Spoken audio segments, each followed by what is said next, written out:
9, 2023 sa adlaw nga Huwebes. Pagbasa gikan sa Santos nga Ebanghelyo sumala ni Marcos. Unya milakaw si Jesus ug miadto sa kayutaan duol sa syudad sa Tiro. Misulod siya sa usa ka balay ug dili unta siya buot nga may mahibalo nga siya didto sa sulod. Apan wala gayud siya makatago. Dihay usa ka inahan nga may anak nga babaye nga giyawaan. Sa pagkabalita niya mahitungod kang Jesus, miadto dayon siya kaniya ug mihapa sa iyang tiilan. Ang maong babaye usa ka langyaw nga didto matawo sa Phoenicia, sa Syria. Iyang gihangyo si Jesus sa paghingilin sa yawa gikan sa iyang anak.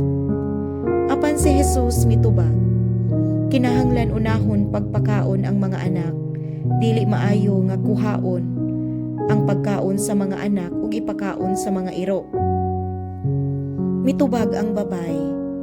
Apan, Sir, bisan gani ang mga iro diha ilalom sa lamesa, makakaon man sa mumho sa kabataan.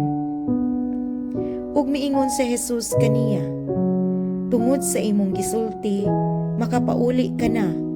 Ang yawa migula na gikan sa imong anak.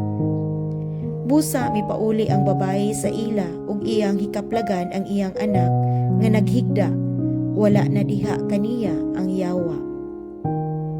Ang Ebanghelyo sa Ginoo. Daygon ko ikaw, O Kristo.